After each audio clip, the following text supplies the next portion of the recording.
Kevin and Dana pulled in nearly $400,000 a year. They had the $620,000 suburban Atlanta home, the two kids in private school, and the wine fridge that actually got used.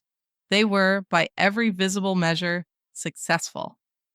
But on the Tuesday Kevin's corporate layoff notice arrived, they discovered their entire empire sat on a fuse that was exactly 47 days long. Before I show you how a top 1% income dissolves in 6 weeks, I want to ask you something honestly. If your paycheck stopped tomorrow, exactly how many days until you panic? 30 days? 60? Drop your survival number in the comments. Be honest. Nobody's here to judge. Kevin wasn't worried on Tuesday. He figured he'd take some recruiter calls and bounce back in 60 days.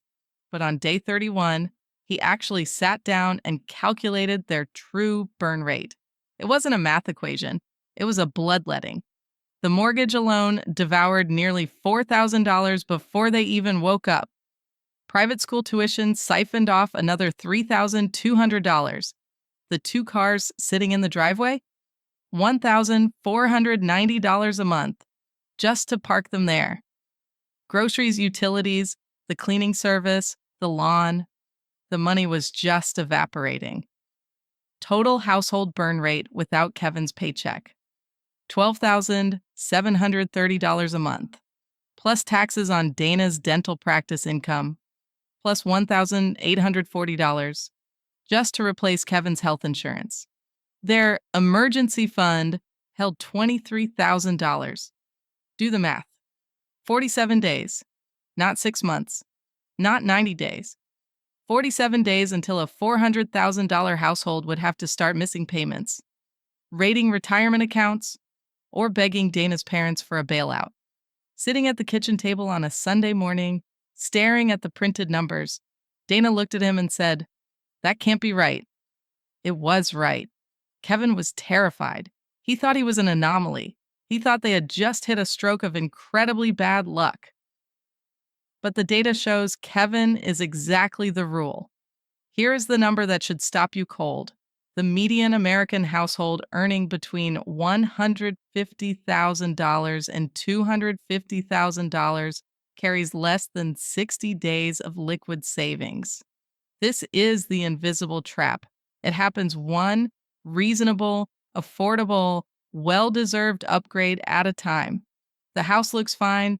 The cars look fine. The vacations show up on Instagram.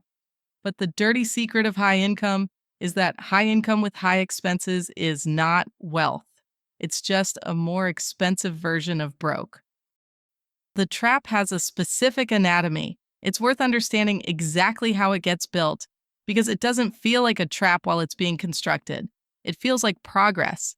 When Kevin took the director role at 33, his salary jumped from $124,000 to $156,000. $32,000 more per year. He and Dana celebrated. They were young professionals in their early 30s, with a kid and another on the way, and $32,000 extra dollars felt like oxygen. They moved to a larger house. The payment was higher, but so was the income, and the ratio still made sense. They upgraded one car. Reasonable. They enrolled their daughter in a better school district's private option. Dana's practice was growing. Life was accelerating in the right direction. 4 years later, Kevin got promoted again. Another $22,000 in base compensation, plus a bigger bonus structure. Dana hired a second hygienist. Their household income crossed $300,000. At that point, they felt genuinely comfortable for the first time. Comfortable enough to stop tracking things obsessively, comfortable enough to say yes more than they said no.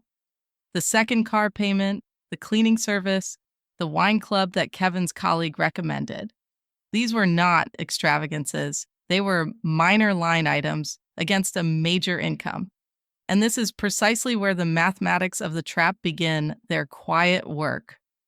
There's a concept in behavioral finance, sometimes called lifestyle lock-in. It's not dramatic. It's not a single bad decision. It's the gradual process by which the spending required to maintain your current standard of living grows to consume your income.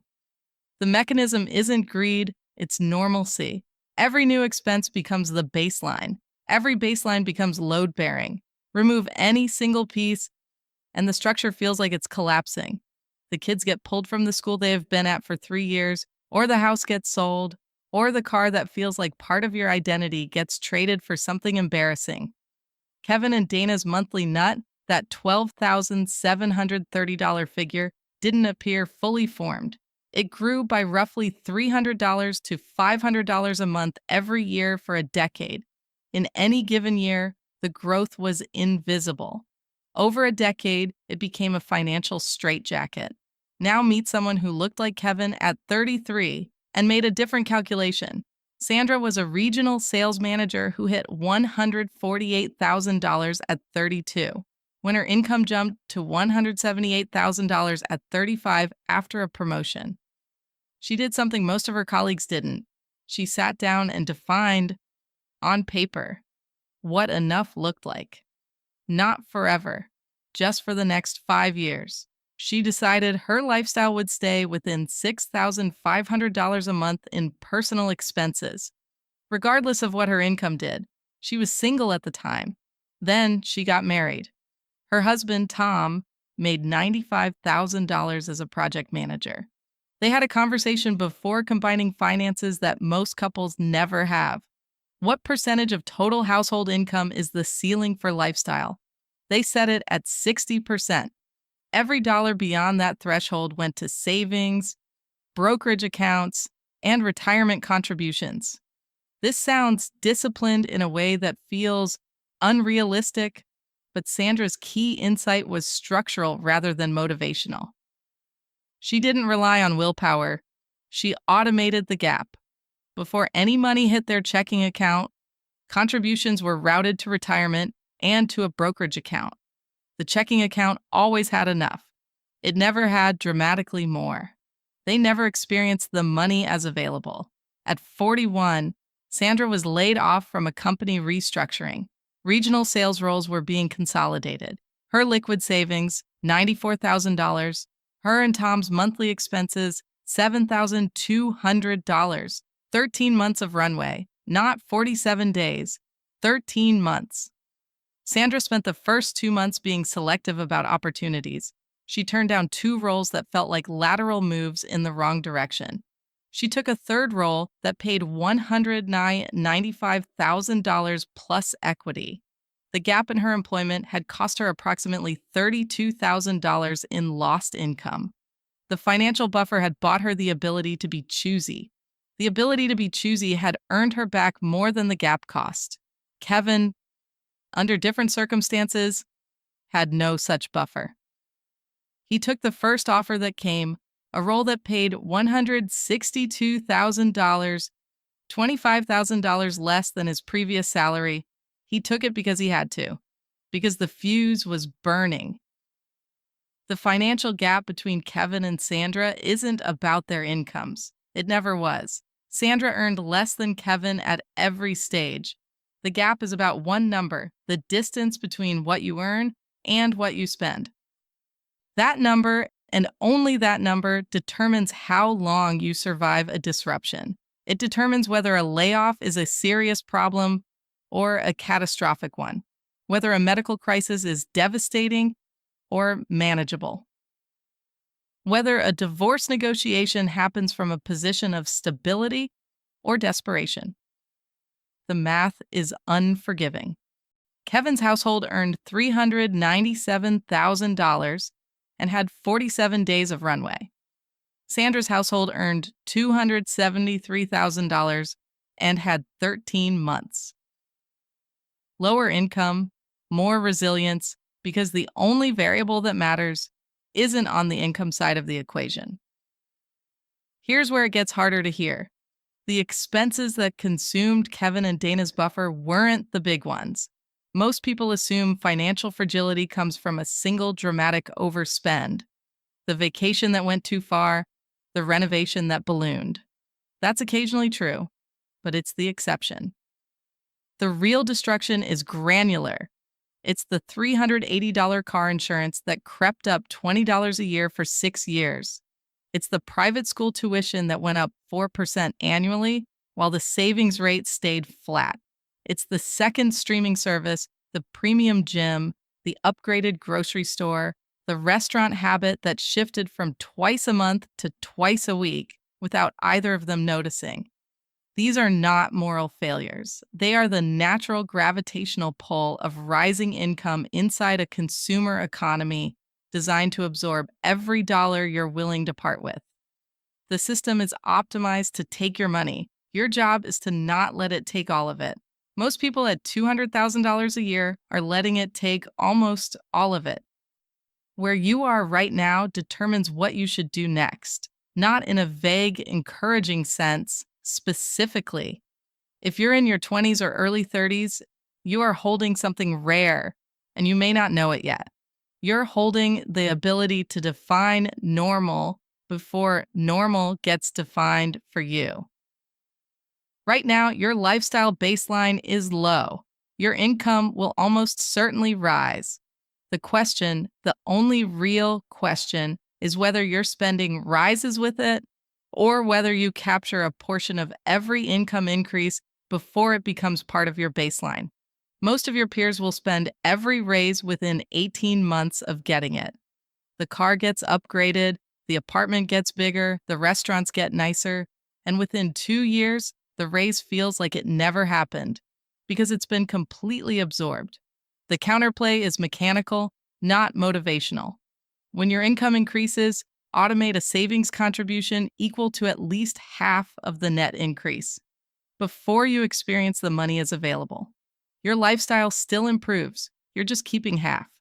Over a decade of rising income, this builds the kind of buffer that turns a layoff into an inconvenience rather than a crisis. The specific number matters less than the habit of capturing it. Start this before you think you need to.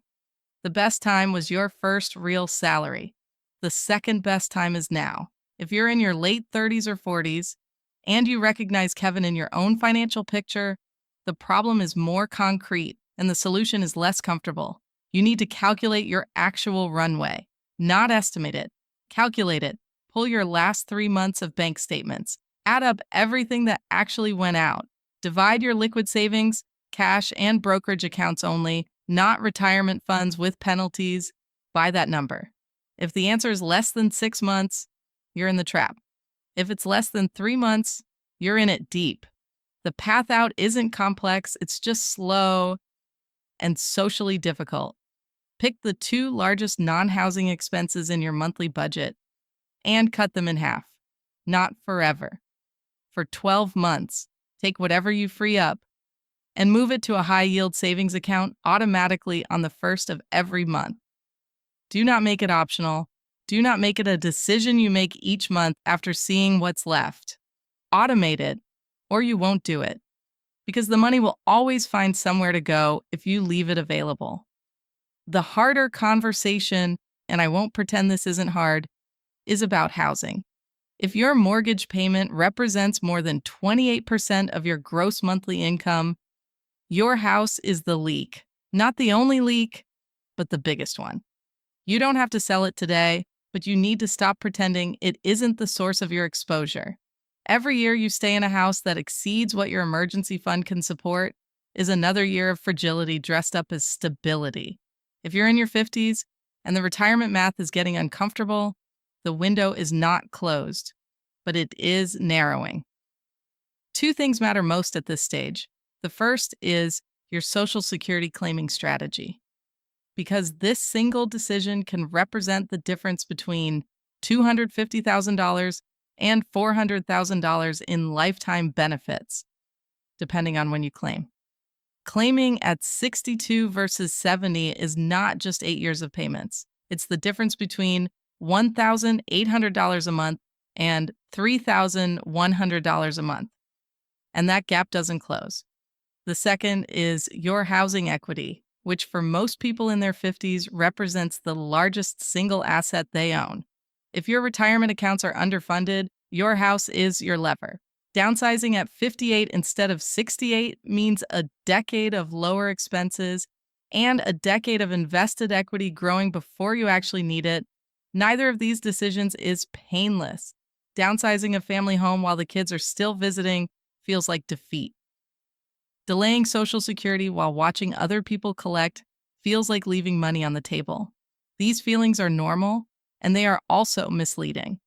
The discomfort of making these moves lasts a season. The financial effect lasts the rest of your life. For anyone past 60 with inadequate savings, the honest answer is this. The math requires either more income, less expense, or a delayed timeline. Probably some combination of all three. Working 2 additional years at your current income and spending rate is often equivalent to an additional $150,000 to $200,000 in retirement security. When you account for both continued contributions and the reduction in years your savings needs to fund. It doesn't feel like a great option. It is frequently the most powerful one available. Here's what all of this points to. Regardless of your age, the two-paycheck trap isn't about poor people. It isn't about bad decisions in any dramatic sense. It's about the systematic underestimation of risk that comes with a comfortable income. High earners don't go broke the way low earners do. Suddenly, obviously, inescapably. They go broke slowly, then all at once, when the disruption that was always possible finally arrives, and there's nothing between them and the fall.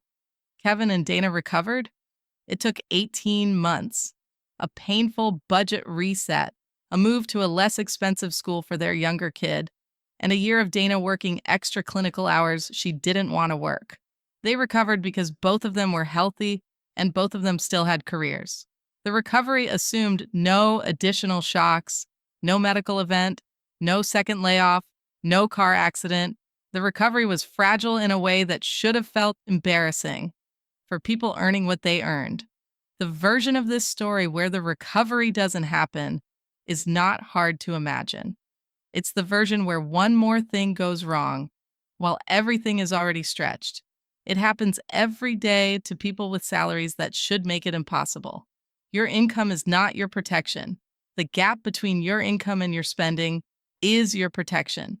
And right now, today, before the next disruption shows up uninvited on a Tuesday, you can make that gap bigger.